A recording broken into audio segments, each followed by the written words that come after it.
Jaunais Kodiaq neapšaubām ir spilgtākais notikums Škoda jaunāko laiku vēsturē. Taču mūsu uzdevums šodien ir noskaidrot, cik spilgts ir pats auto.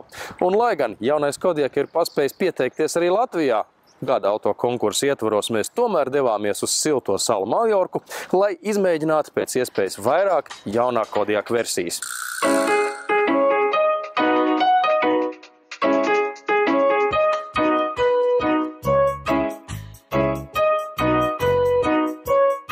Palma del Mallorca. Atpūtnieku pārapdzīvota vasaras sezonā, vēlā rudenī tā kļūst tukša, klusa un ideāli piemērota aizraujošiem testa braucieniem. Tā piedāvā visu veidu asfalta topogrāfiju, no šauriem serpentīniem un pilsētiņu labirintiem līdz plašām autostrādēm. Spriežot pēc pārliecinošiem izmēriem, jaunajam Škoda Kodiaq vajag platu ceļu. Kodiaq interjers atbilst automašīnas ārienē. Tas ir plašs, monumentāls ar tādu lielu, vertikāli orientētu paneli, nocekot džips, kas džips, un tomēr atpazīstams kā Škoda. Virtuālais panelis šai automašīnai nav pieejams atšķirībā no Volkswagen radiniekiem, te ir parastie analogie rādītāji, un arī tie Kodiaq ļoti labi piestāv. Taču svarīgākais slēpjas ne jau izskatā, bet gan tajā, kas ir aiz paneļa, vai precīzāk tajā iekšā. Piemēram, drive mode, jeb braukšanas režīma izvēle. Bez parastajiem režīmiem, kurus mēs pazīstam arī no citām Škodām, tātad normālais, sporta, ekonomiskais vai ekoloģiskais, šeit ir pieejams arī režīms snow, jeb ziema. Tātad īpaši smagiem braukšanas apstākļiem. Ja ar to ir par maz, tad mums ir pieejams arī off-road režīms. Tiesa gan kombinācijā ar 4x4 riteņu piedziņu. Nu un lielākais Škoda lepnums ir jaunā multimēdiju sistēma, kur vismaz šobrīd ir visprogresīvākā Volkswagen grupas standarta automašīnās, nu tātad ārpus prēmijuma.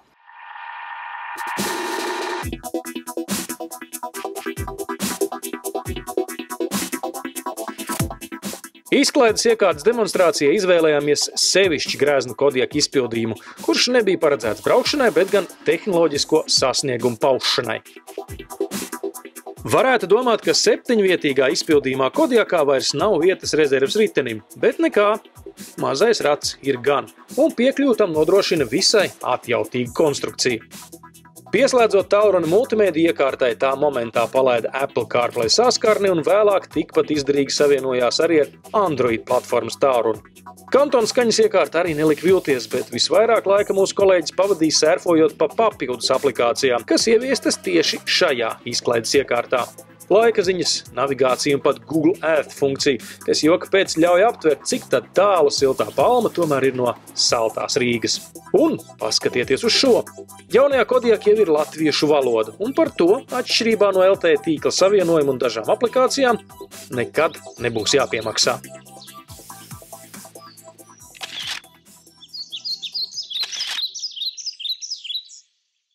Izlaižot jaunu modeli, Škoda katreiz uzskaita, cik daudz tā saukto simply clever, jeb gluži vienkāršo izgudrojumu ir šajā automašīnā. Nu, Kodiaqā to arī ir apmēram 30. Lūk, viens no tiem. Atverot durvis, šeit no konstrukcijas izlien ārā tāda plastmasas vai drīzāk jau gumijas aizsargmaliņa, kura domāta ļoti vienkārša iemesla dēļ, tāpēc, lai jūs nenoskrāpētu blakus esošās automašīnas sānus ar savas automašīnas durvīm. Nu, vienīgā problēma ir tāda, ka šis nav Škoda izgudrojums, jo Ford automobīļiem tāda lieta ir pieejama jau vairākus gadus.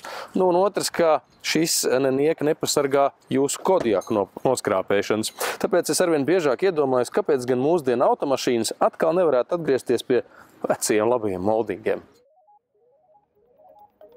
Pie viena Škoda varētu atgriezties pie prāvākām lukturu sekcijām, citādi Kodiaq stopsignāls pilgtā saulē rādās nelielāki kā spāņu mopēdām. Taču citādi šķiet, ka Škoda padomājas par visu. Pat apsildāmiem vējstiklam te ir speciāla plēve, nevis diegi. Ar kājas vēzienu bagāžnieku vāku var ne tikai atvērt, bet arī aizvērt, un čehi pat aizņēmušies no Volkswagen piekabes manevrēšanas iekārtu.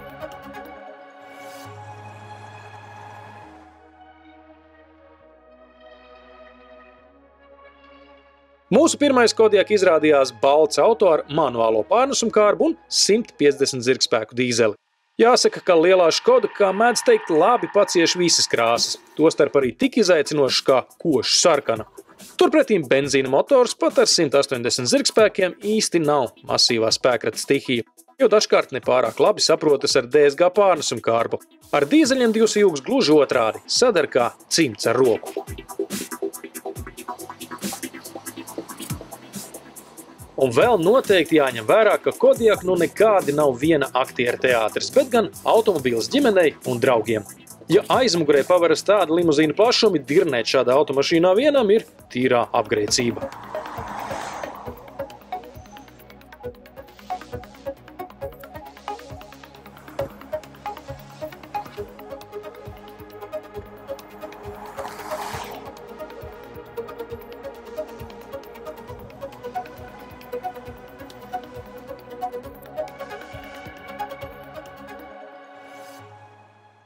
Salona aizmugurē Kodiaq piedāvā karaliskus plašumus. Paskatieties, cik te ir daudz vietas. Sēdeklis ir bīdāms, pie tam abas daļas atsevišķi. Šeit ir iespējami arī atsevišķi klimata kontroli, un zem maza vāciņa mēs varam atrast visus iedomājumos kontaktspraudņus. Te skaitā arī 220 voltu kontaktlīgas priekš datora. Un neaizmirsīsim, ka aiz manis atrodas vēl viena sēdekļa rinda.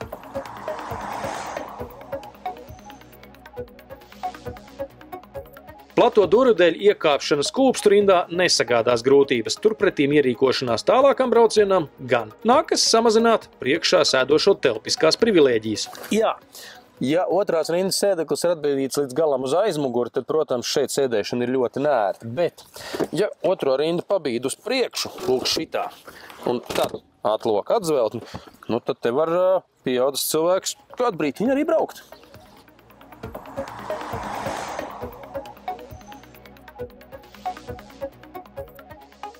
Taču Kodiaq testos vajadzību sēdēt pašā aizmugurē īsti neradās. Tāpēc nolēmām vismaz izvizināt mašīnas vārdabrāli Kodiju. Maljorkas krāšanās piekrastes vietām mēdz būt līdz izbailēm skaistas. Par spīti Kodiju šaubām, šis ceļš patiešām domāts automašīnām.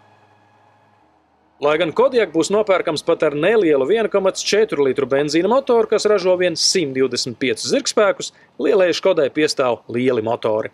Lieliskais 190 zirgspēku dīzelis nebūs nekāds pārspīlējums. Un ko tur slēpt, tas mums arī patika vislabāk. Tam obligāti ir ne tikai 4x4 piedziņa, bet arī 7 ātrumu DSG, kas raiti pārslēdzas un tur saprātīgās robežās degvielas patēriņu. Monētas otra puse, protams, ir cena, kas ideālajam Kodiaq droši vien sasniegs un pārsniegs 40 000. Lai gan, kas zina, Kodiaq cenas Latvijā vēl nav apstiprinātas. Tomēr drošības labad Kodiaq atstāts bez 2 litru TDI karaliskās versijas, tās ar 2 turbo kompresoriem un 240 zirgspēkiem. Pirmās automašīnas klienti saņems 2017. gada pavasarī, un paredzamā sākuma cena ir nedaudz zem 24 000 eiro.